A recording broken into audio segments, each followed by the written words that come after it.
Oke, shalom teman-teman semua, selamat malam ya. Pada kali ini kita akan belajar bersama-sama tentang satu topik Yesus Bait Allah yang sejati yang terambil dari Yohanes 2 ayat 19-21. Saya bacakan ya. Jawab Yesus kepada mereka, "Ropak Bait Allah ini, dalam 3 hari aku akan mendirikannya kembali." Lalu kata orang Yahudi kepadanya, 46 tahun orang mendirikan bait Allah ini, dan engkau dapat membangunnya dalam 3 hari. Tetapi yang dimaksudnya dengan bait Allah ialah tubuhnya sendiri. Jadi dari narasi kitab suci ini kita melihat bahwa Yesus adalah bait Allah yang sejati. Mari kita melihat apa sih itu bait Allah. Walaupun perikop di dalam Yohanes pasal 2 ini kan Yesus menyucikan bait Allah. Karena pada saat itu bait Allah digunakan tidak sesuai dengan tupoksinya.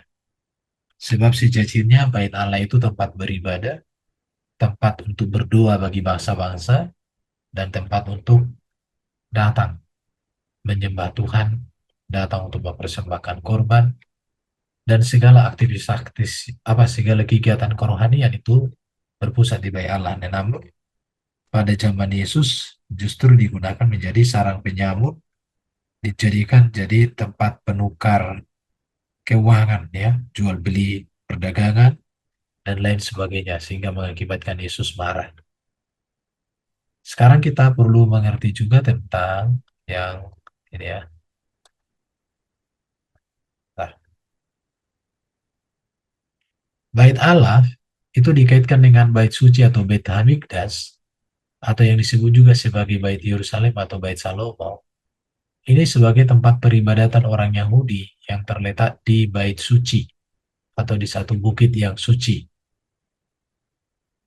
Bait pertama yang disebut juga Bait Salomo ini dibangun pada tahun 957 sebelum Masehi. Jadi ini dibangun pada masa pemerintahan Salomo ya 957. Dan kemudian ini dihancurkan oleh kerajaan Babel pada tahun 586 sebelum Masehi, berarti sekitar 400 tahun kemudian ya, 400-an tahun dihancurkan.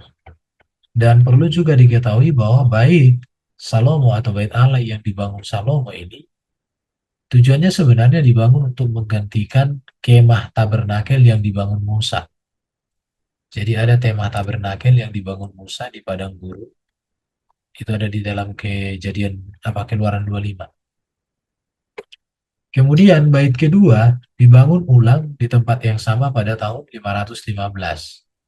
Jadi 586 dengan 15 berarti jaraknya sekitar berapa ini? 8 berarti 70 tahun. Sekitar 70 tahun kemudian bait Allah yang kedua dibangun dan kemudian hancur pada pengepungan Romawi atas Yerusalem pada tahun 70. Ya, 70 Masehi. Setelah tahun 70 Masehi sampai hari ini tidak ada lagi bait Allah di sana. Pada saat itu bangunan ini berfungsi sebagai tempat untuk beribadah dan juga untuk mempersembahkan kurban bakaran. Ini kata penting untuk memahami tentang bait Allah, kurban bakaran. Selama beberapa abad tempat ini menjadi pusat ibadah agama Yahudi sebelum benar-benar runtuh. Ya, jadi itu sedikit historis tentang bait Allah, nanti akan saya ulangi. Sekarang kita melihat tentang pentingnya bait Allah. Bait suci ini melambangkan kehadiran dan perlindungan Tuhan Allah atas umatnya. Ini yang pertama, melambangkan kehadiran dan perlindungan Tuhan atas umat Israel. Di dalam perjanjian lama, sejak bait Allah ini dibangun, maka ini simbol kehadiran Tuhan sebab Tuhan menyatakan kemuliaan, menyatakan kebenarannya kepada bangsa Israel melalui bait Allah, khususnya ruangan Maha Suci. Dan ini juga memberikan perlindungan dari Tuhan atas umatnya. Contoh bangsa Israel ketika mereka hidup kudus dan mereka datang kepada Tuhan atau membawa tabut perjanjian dalam pertempuran, mereka akan mengalami kemenangan. Jadi ketika bait suci ditahbiskan, Allah turun dari surga dan memenuhi bait itu dengan kemuliaannya dan berjanji untuk menempatkan namanya di situ. Jelas bahwa bait Allah ini di mana Allah menyatakan kemuliaan. Jadi apabila umat Allah ingin berdoa kepada Tuhan, mereka dapat melakukannya dengan menghadap bait suci. Jadi sejak dahulu bangsa Israel berdoa itu menghadap bait suci. Dan Allah akan mendengarkan mereka dari baitnya. Ini pentingnya bait Allah. Kalau kita mau kaitkan ini dengan Yesus, maka seluruhnya ini sudah ada pada Yesus Kristus. Kemudian bait suci juga mewakili penebusan umatnya oleh Allah.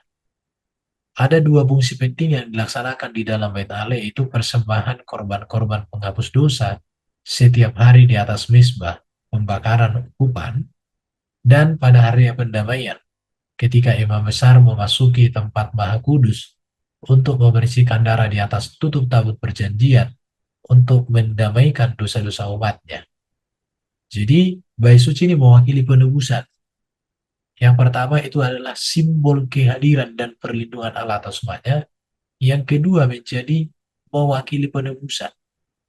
Saya jelaskan sedikit, ketika kita mengatakan bahwa Yesus bait Allah, maka di dalam Yesuslah kehadiran Allah dirasakan, diterima, dialami oleh manusia.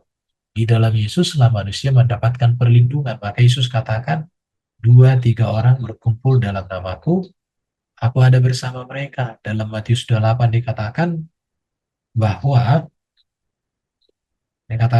dalam Matius 28 dikatakan di situ, bahwa aku menyertai kamu senantiasa sampai akhir zaman. Nah, jelas ya.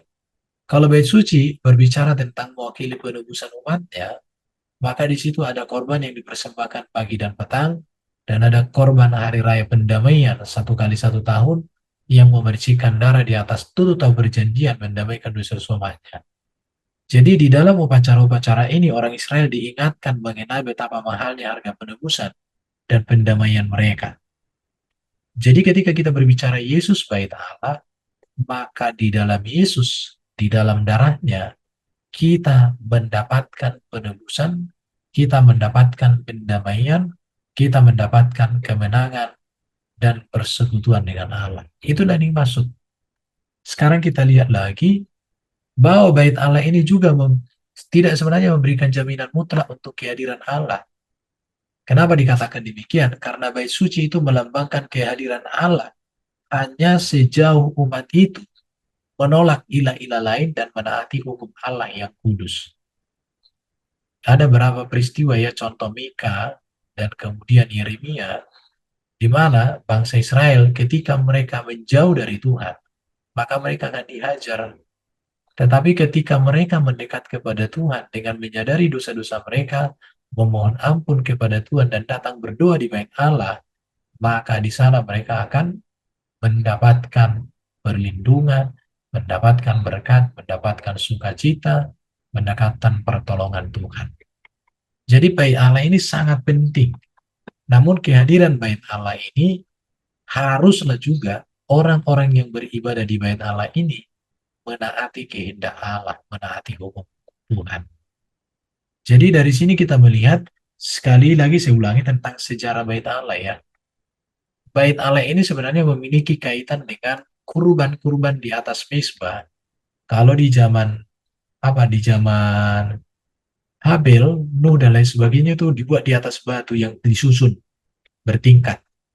Kemudian nanti di atas batu yang disusun itu, maka mereka melakukan kurban.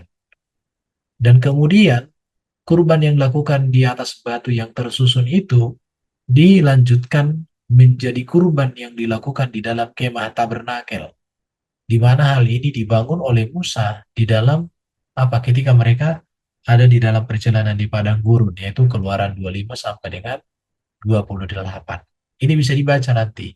Apa-apa saja yang menjadi isi dari kemah tabernakel, mulai dari pintu gerbang, baru bejana pembasuhan, ada namanya nanti di situ misbah korban bakaran, kemudian masuk nanti ke ruangan suci, ada di dalamnya kaki dia emas, mesbah dupa emas, dan ada juga Meratus Satian. Kemudian nanti baru masuk ruangan Maha Kudus, di dalamnya ada tabut perjanjian. Ini dibangun di zaman Musa, pada masa kepemimpinannya memimpin bangsa Israel di padang gurun menuju tanah Kanaan.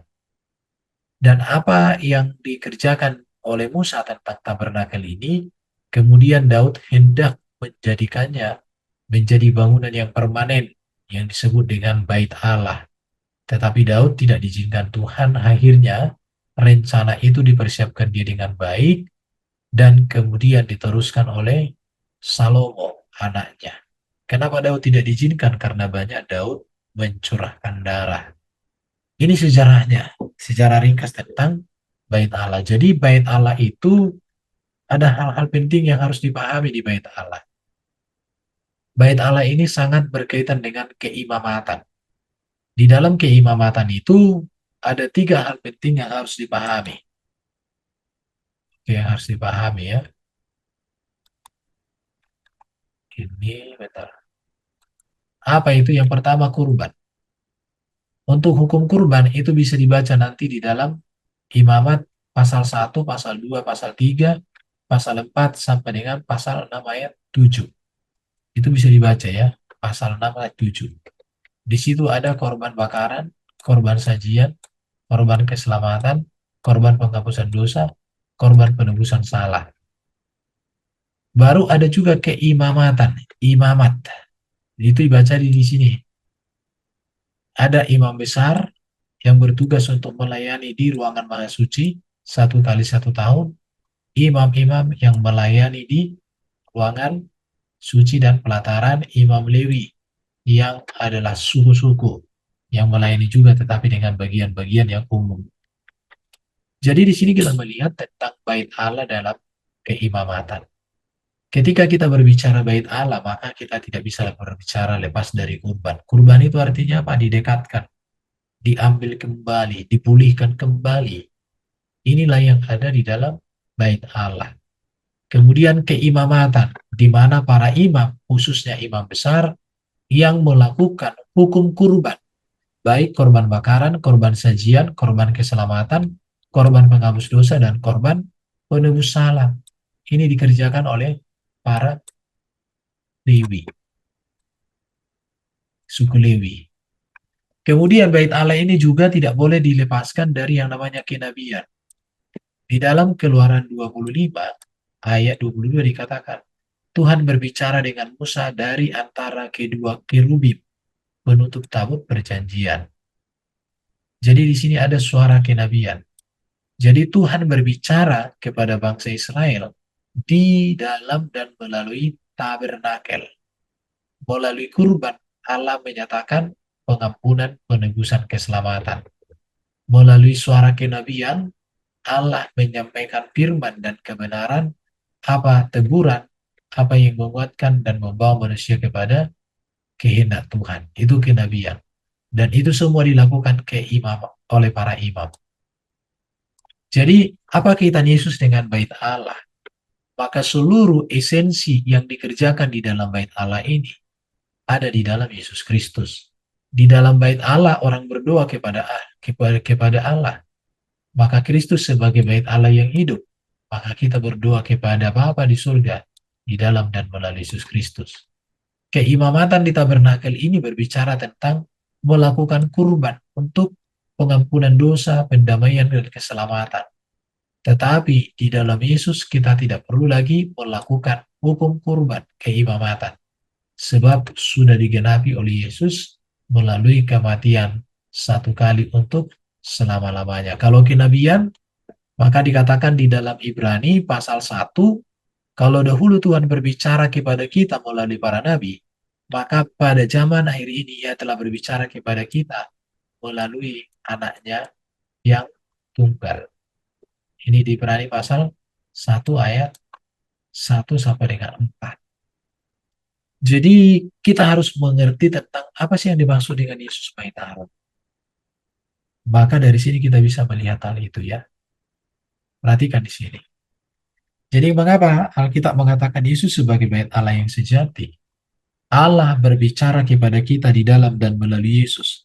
Itu yang dikatakan di dalam Yohanes pasal 1 ayat 18. Saya bacakan ya. Tidak seorang pun pernah melihat Allah. Jelas. Tetapi anak tunggal Bapa yang ada di pangkuannya, dialah yang menyatakannya.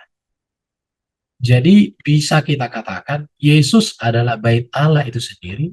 Yesus adalah yang memegang keimamatan itu sendiri. Yesus juga yang menjadi kurban itu sendiri. Dan Yesus juga yang menjadi nabi itu sendiri.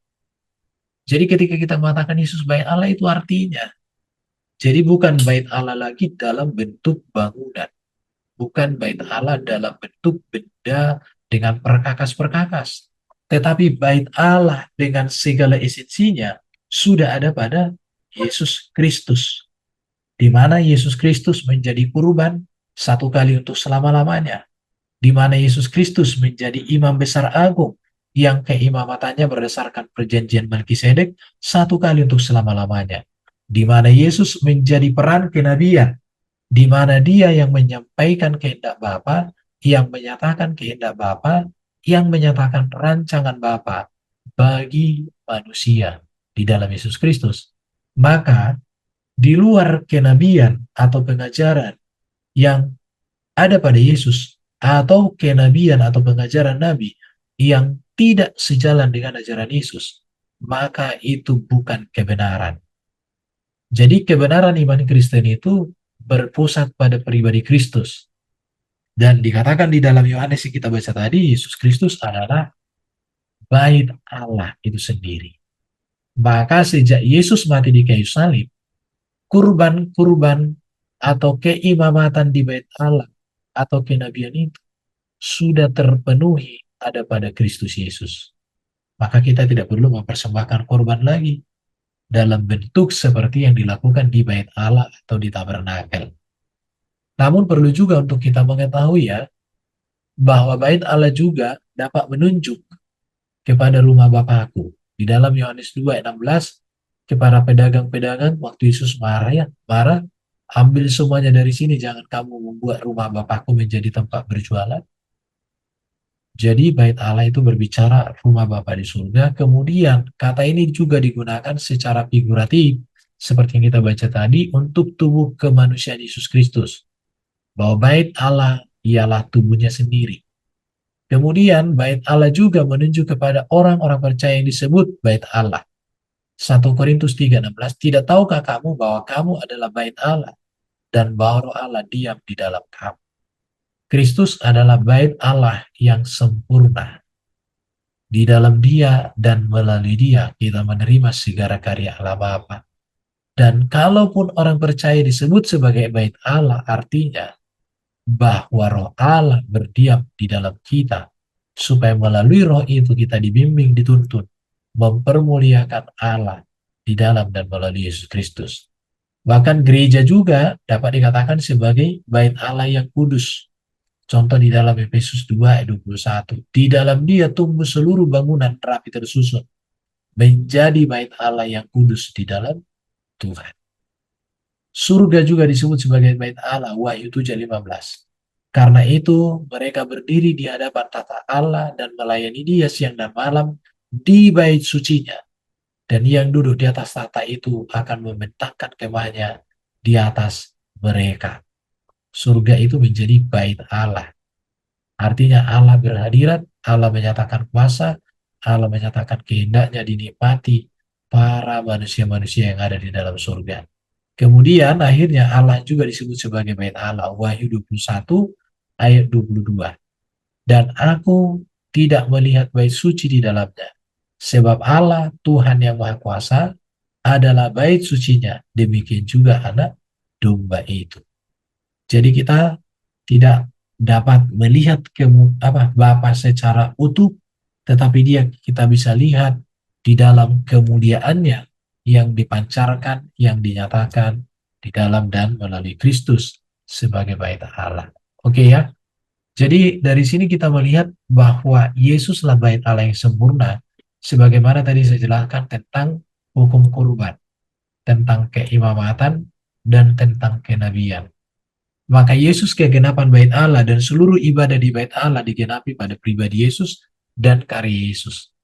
Di dalam dan melalui Yesus, manusia mendapat karya dan pengampunan serta janji-janji Allah. Tidak perlu lagi lewat kurban-kurban di bait Allah. Sekarang, kehadiran Allah dapat dirasakan lewat dirinya. Yesuslah yang menghadirkan atau menyatakan Allah kepada manusia. Dialah bait Allah yang baru. Berbeda dengan bangunan bait Allah yang sekali dihancurkan tidak pernah berdiri lagi.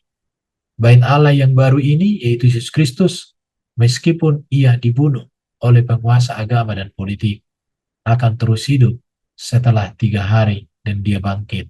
Dan kebangkitan Yesus itu membuktikan dia bait Allah yang bukan dibangun oleh tangan manusia dan bukan berasal dari dunia, tetapi dia adalah menjadi bait Allah karena dialah yang memancarkan, yang menyatakan seluruh kemuliaan dan kebesaran Allah buat manusia. Oke, sampai di sini penjelasan saya. Terima kasih teman-teman. Kalau ada diskusikan, silakan. Kalau ada ditambahkan, monggo. Kalau ada yang kurang, silakan Terima ditambahkan. kasih Pak Erpen. Oke, teman-teman, kalau ada yang mau bertanya atau ada yang mau ditambahin, bisa resen ya. Ya, ini ada Pak Deden Suhendra. Halo Pak Deden, dari Tangerang ya. Ada yang mau disampaikan Pak Deden? Oke, oke, nampaknya nggak ada ya. Oh, oh, oke, Pak Erben masih di sini. Oh, iya, iya Pak Erben. Halo Pak Erben. Iya, halo, halo. Ya, itu Pak Erben. eh, Apakah masih ada tipologi tentang apa ruang Maha Kudus itu di dalam gereja gitu Pak Erben? Apakah itu sudah tidak ada lagi atau masih ada gitu Pak Erben? Tipologinya di Perjanjian Baru atau mungkin yang sekarang kita ada nggak gereja sekarang seperti itu Pak? Ruang Maha Kudus itu Pak? Kalau di gereja tertentu ada. Contoh kalau di gereja tertentu tidak boleh sembarangan orang masuk altar. Atau kalau di gereja ortodoks ada ruangan yang tidak boleh masuk sembarangan jemaat, hanya imam pemimpin yang bisa masuk ada. Tetapi esensi dari bait Allah itu adalah Kristus. Jadi Kristus, di dalam Kristus kita langsung bersekutu dengan Allah. Di dalam Kristus kita menemukan korban, pendamaian, penebusan. Di dalam Kristus kita menerima kenabian, suara kebenaran firman. Itu esensinya. Maka Kristus itu ibadah kepadanya kan di dalam roh dan kebenaran. Tidak lagi berbicara tentang posisi dan tempat. Tetapi kalaupun ada tempat yang suci, yang hanya imam, ya silahkan, nggak apa-apa. Tapi esensinya bukan pada tempatnya. Tapi esensinya adalah pada fakta kebenaran Kristus Yesus yang menyempurnakan dan menggenapi seluruh bentuk ibadah di bait Allah itu. Bahkan penggenapan bait Allah sendiri adalah pribadi Kristus itu.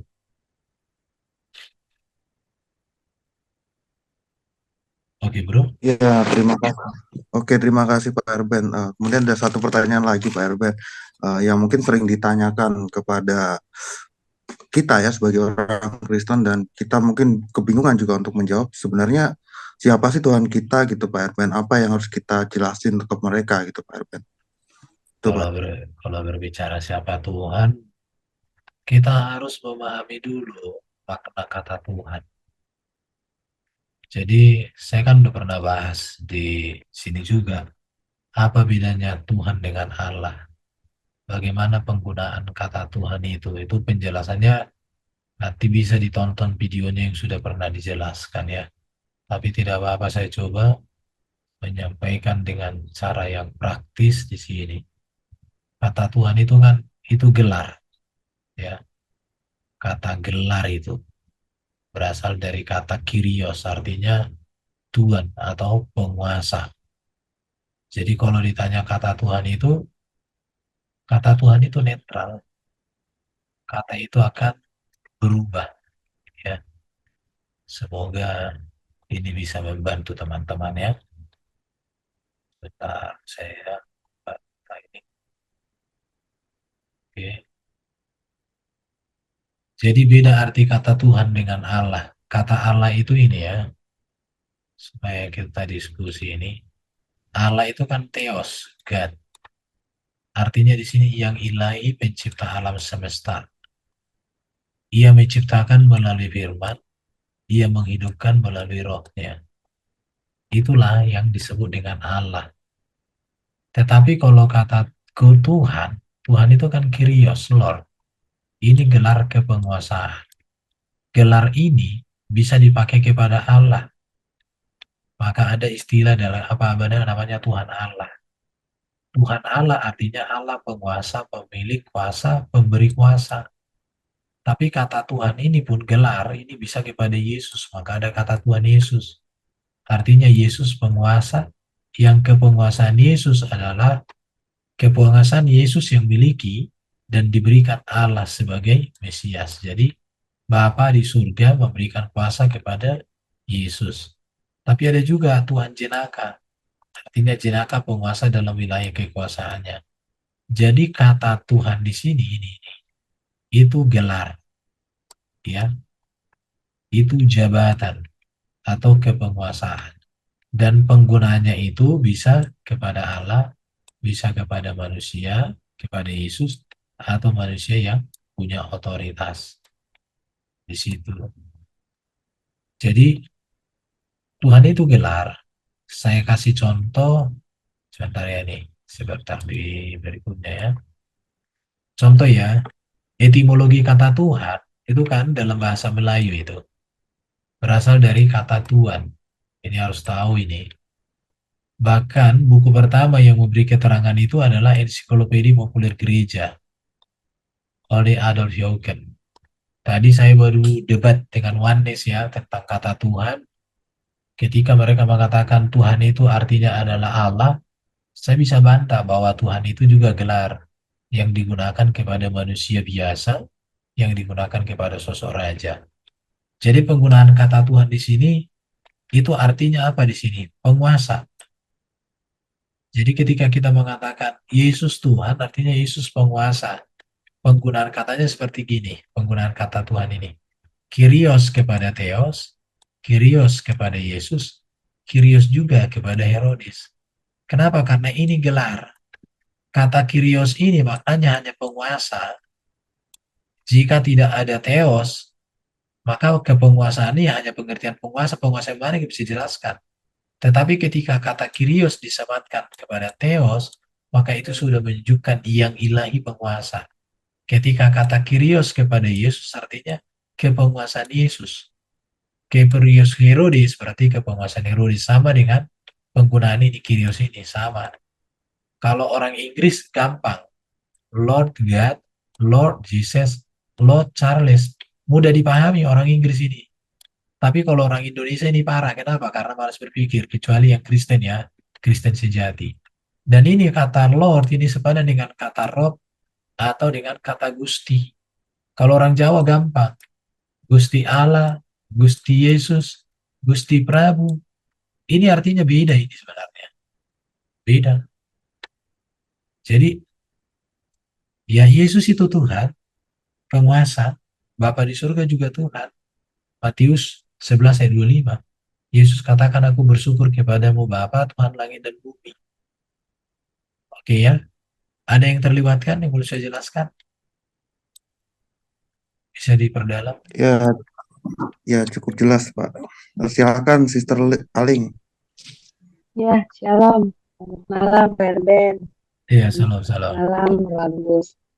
Pak Erben, saya mau menanyakan yang itu, yang ayat Yohanes 2 ayat 16, yang bunyinya, Yesus menyebutnya rumah Bapakku.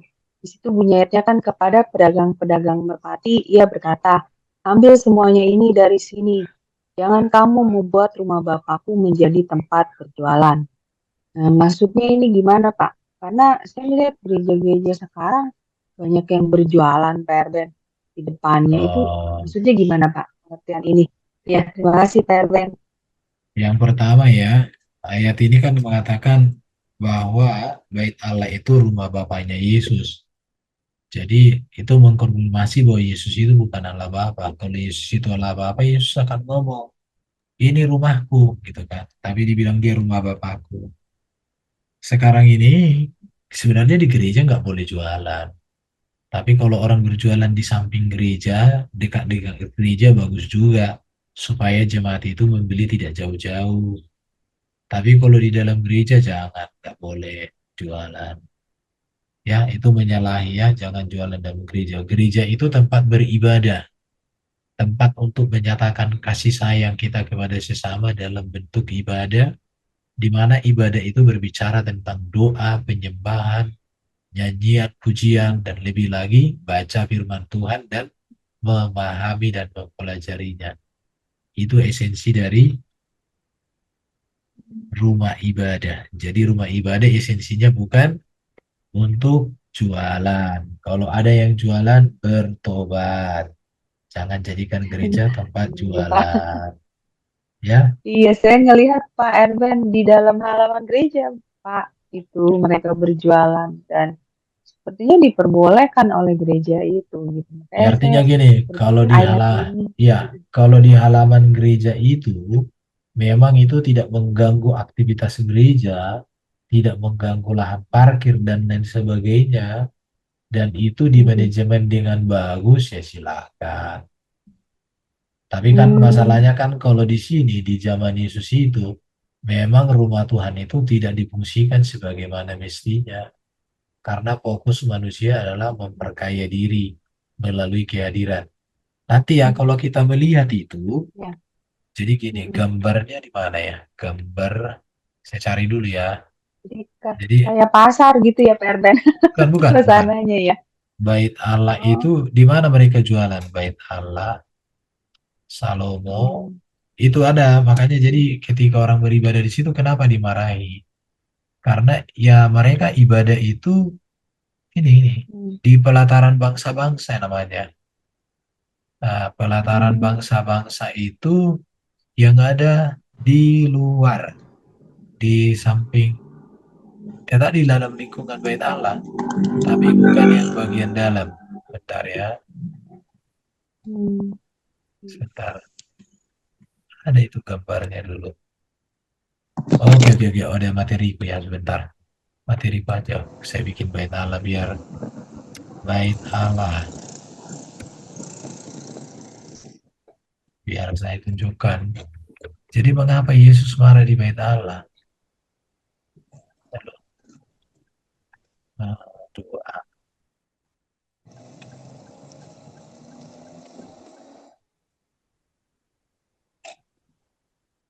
Mana ya? Coba, tetap. Aku cari gambar di YouTube aja dah. Di TikTok apa di Google. Ada gambar bait Allah. Pelataran bangsa-bangsa. Nah, ini nih. Oke ya, sebentar ya. Ini, Iya Pak. perhatikan ya. Jadi yang disebut dengan pelataran bangsa-bangsa itu ini. Ini tempat untuk bangsa-bangsa lain berdoa. Dan ini bukan daerah dagang, ini tempat bangsa-bangsa untuk berdoa. Jadi bangsa-bangsa lain, kalau orang Yahudi para imam boleh masuk ke sini. Ada imam. Tapi pelataran bangsa-bangsa ini bangsa-bangsa lain bisa masuk. Tetapi bangsa-bangsa Yahudi itu menjadikan pelataran bagi bangsa-bangsa lain menjadi lahan jualan. Sehingga bangsa-bangsa lain tidak bisa lagi berdoa kepada Allah di bait Allah. Itu makanya Yesus marah ya. Hmm. Jadi di pelataran bangsa-bangsa itu. Jadi kalau ibaratnya bait Allah kayak gini jualan di mana? Ya di luar ini aja bikin jualan. Ngapain harus di halaman? Iya, Iya, kalau ada iya. gereja juga ya diatur dengan baik. Kalau di luar ini jualan nanti kan udah orang silo. Kalau di dalam ya udah bikin atur dengan bagus, manajemen ini dengan bagus. Nah itu sih. Hmm. Iya, iya, iya. Oke. Tapi Maaf saya ingat ya, Pak. Iya, jangan terima sampai orang kasih. jualan di situ tapi nggak pernah gereja dia. Itu yang repot. Oh, Tapi iya benar Pak. Iya, orang luar berarti ya Pak. Malah bukan iya, bukan beragama Nasrani like Kristen lagi ya Pak. Ya benar. iya. Ya baik, terima kasih Pak Erben untuk penjelasannya, Tuhan berkati. Terima kasih, Ben. Tapi sebelum ke Pak Deden ya, aku pengen tanya juga Pak, maksudnya gereja bukankah juga berkembang dengan metode bisnis lah gitu kan? Karena mereka juga membuka cabang kan Pak. Bahkan ya kita tahu di Eropa malah justru gereja itu juga mereka bikin bisnis semacam eh, ya jual beli anggur gitu loh Pak. Mereka punya ladang ladang anggur dan sebagainya gitu loh. Jadi gini, sebenarnya gereja jika dikelola pelayanan itu dengan asetnya itu untuk kepentingan pelayanan, tidak masalah. Tapi dikelola bukan untuk memperkaya diri, tapi memperkaya pelayanan itu, memperkaya jangkauan. Karena semua gereja kan harus mampu mengelola keuangannya dengan baik. Yang bermasalah itu adalah gereja itu menjadi lahan bisnis, jadi tanam saham. Ibaratnya sahammu 1 miliar, orang lain 100 juta, jadi pembagiannya 10 banding 1 atau apa 100 banding 1. Dapat persembahan ibaratnya hari ini 100 juta. Ya samamu cuma 1 juta, sama dia 99 juta sesuai dengan saham. Kan itu yang kacau. Tapi kalau ibaratnya gereja itu punya lahan, sudah cukup untuk parkir dan dibuat manajemennya, namun ada catatan saat orang beribadah jangan ada duduk-duduk pula di apa itu di usaha itu. Saatnya ibadah ibadah. Jadi harus dibuat manajemennya dengan bagus. Jadi tempat jualan itu untuk menjual kepentingan masyarakat atau dibikin mungkin di situ harga lebih murah untuk membantu masyarakat yang kurang mampu di data. Jadi fokusnya bukan fokusnya bisnis, tetapi menata pelayanan gereja, menata keuangan gereja dengan baik dan efektif untuk kepentingan pelayanan itu juga, bukan untuk memperkaya oknum ya, bukan memperkaya perut pendeta, bukan, jangan. Nah, seperti itu sih. Iya, oke. Silakan Pak Deden ya. Aku coba ask to unmute. Silakan Pak Deden.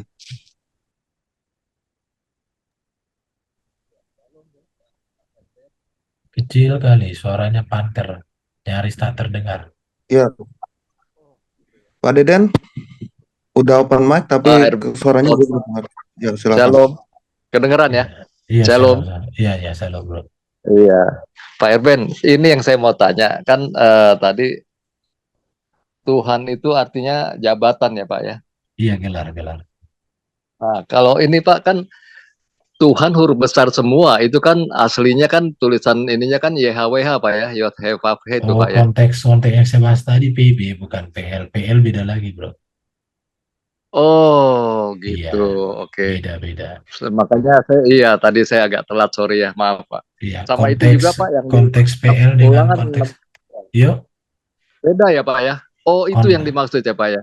iya. Kalau konteks PL kan Tuhan huruf besar itu kan terjemahan dari kata YHWH. Itu pun bisa Iya diartikan betul. itu Sang Tuhan yang Maha Kuasa itu. Nama keagungan kan, Oh itu iya, konteks makanya ya. kan yang di ulangan 6 ayat 4 kan yang Nah, Shema Israel itu kan ya. iya Dengar betul. hai Israel, Tuhan itu Allah kita, Tuhan itu Iya. Esa gitu ya. Tuhan Itu di beda situ ya, Pak ya. beda. Tuhan di situ menunjuk Oke, kepada oke, oke. nama keagungan. Tapi kalau ke dalam PB, Tuhan itu berbicara tentang gelar kepenguasaan. Sebenarnya PL pun itu bicara tentang nama kekuasaan itu, nama keagungan. Gitu ya. Iya. Oke, oke, oke. Tapi ada pergeseran lagi Oke, berubah menjadi proper name. proper name ya. Iya. Jadi yang saya jelaskan tadi Oh, itu konteks PB, bukan konteks PL. bukan konteks PL ya. Iya. Oke, oke, oke. Kalau gitu. Jadi ada orang kan ketika saya menjelaskan konteks PB ditarik ke PL ya, jaga sebelum bawa golok nggak nyambung. Iya, iya, iya. Tadi ya saya agak Iya. telat masuknya nih. Ya, agak telat masuknya. Jadi ya nggak apa-apa, nggak apa-apa. Lanjut aja Pak Erben. Oke, oke. Thank you, makasih ya Pak. Oke, sama-sama. Tapi Ya, itu sudah ada terima video, kasih Pak sudah Deden ada ya. videonya kok di Udah, Sema Adonai pun sudah ada itu. Teman-teman contoh aja beda Tuhan dengan ya Allah, teman-teman. penggunaan kata Tuhan. Bahkan sudah pernah saya bikin videonya juga, Bapa itu Tuhan, Yesus itu Tuhan. Tapi Bapa itu Tuhan huruf besar semua. Yesus itu Tuhan yang jadi huruf besar. Apa artinya? Memang belajar kekristenan ini harus menggunakan nalarnya, jangan kayak orang sebelah, nggak ngerti apa-apa, nalarnya macet. Nah itu ya. Berarti itu juga ya Pak, Pak Erben, berarti Tuhan itu esensinya ya Pak, hakikatnya berarti Tuhan ya. Tuhan Karena kan itu hakikatnya yang nggak berubah kan Pak. Tuhan itu gelar.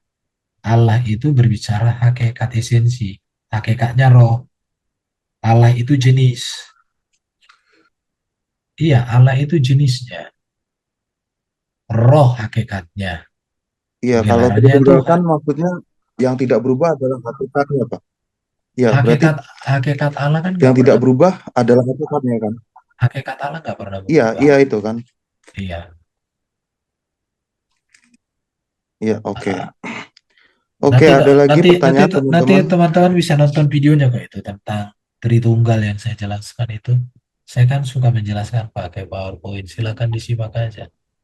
Kayaknya di sini juga pernah itu kubahas. Ya, oke.